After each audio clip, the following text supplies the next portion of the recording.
Hey guys, this is Trent. As you all know, it's been a very long while since I last caught up with all of you. I woke up this morning after spending a long night out partying with some friends, and I figured I might as well take aside some time to get caught up with all of you to let you know what's going on with me. Everything at ECPI is going very well.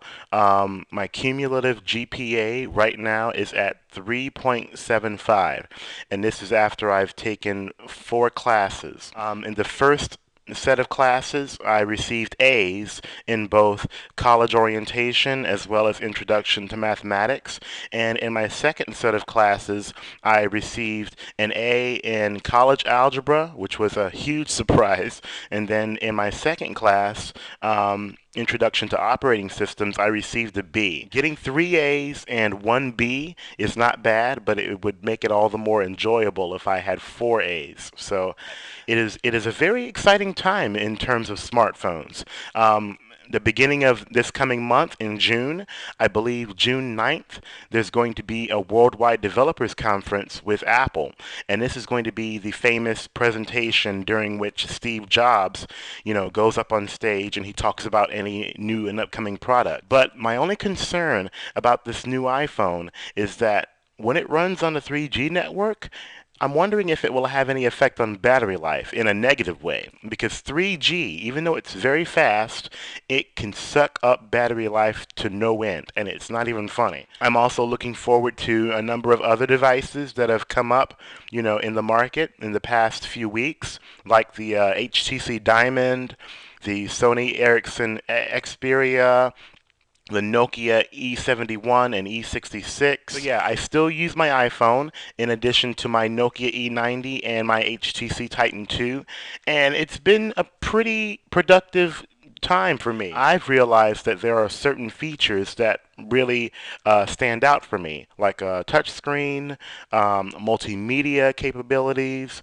messaging capabilities for email and texting, as well as a good camera, and all three of them together gave me that. I've learned that there was one particular form factor that really sits well with me as far as having functionality in my day-to-day usage of the smartphone, and as well as just feeling a lot more convenient in navigating its features. And this form factor happens to be the QWERTY bar form factor, which is mostly familiar with the Blackberries and the Palm Trios. I used my stimulus check from the government to purchase this new phone that was very intriguing to me, and I am here to show you the box for it right now.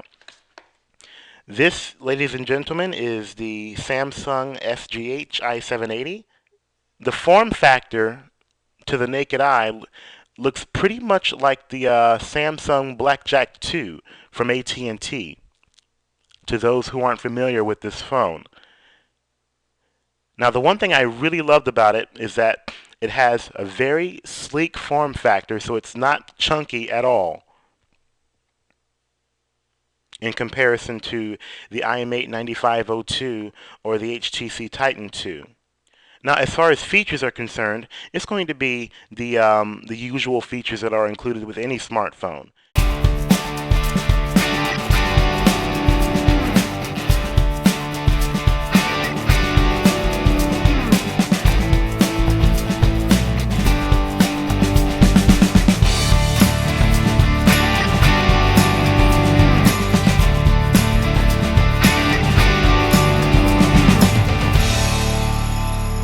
The back of the phone pretty much has a plastic, rubbery kind of feel to it. The only drawback to this, though, is that it draws fingerprints like nobody's business, and the sizing of it is very compact.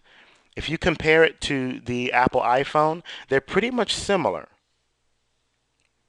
As you can see, this is the main reason why I ended up liking this device even more. It fits pretty much the same footprint as the Apple iPhone.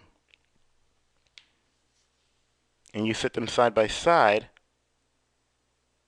Now, the one thing I did like about it having the same footprint as the iPhone is that I can take this device, slip it into my pocket, not have to worry about a belt clip or a holster or anything like that, and just be on my way. I finally have a QWERTY bar form factor like the Trio, that is compact and is as slick as can be. You know, you take a look at the glossy front face of the phone, it is very sexy, very attractive, and I mean, not only can it function well, but it also looks very good as well. If you take a look at the D-pad here, it is not your stereotypical D-pad that comes on most other Windows Mobile smartphones.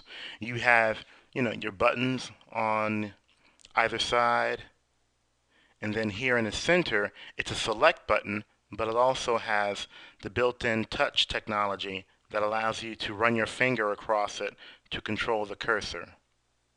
And I think that was what pretty much drew me in to this device, is that not only does it have the perfect form factor of a QWERTY bar, much like the Trios and the Blackberries, but it also has a touch screen that runs the most efficient version of Windows Mobile.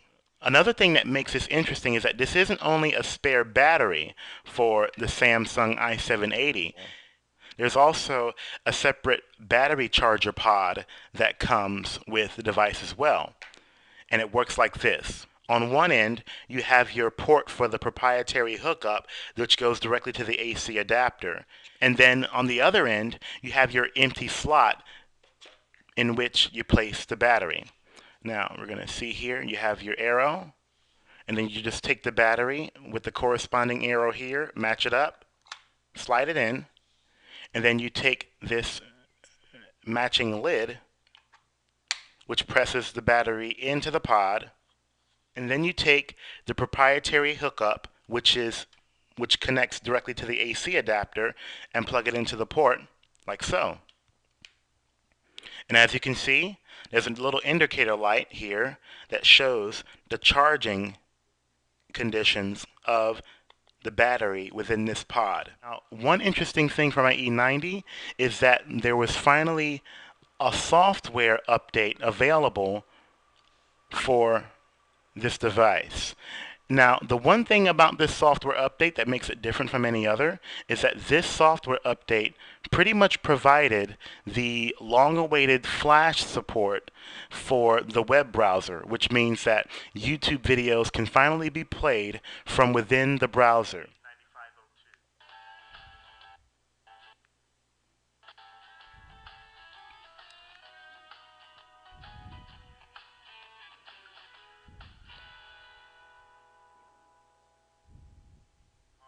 that's pretty much it. Take care.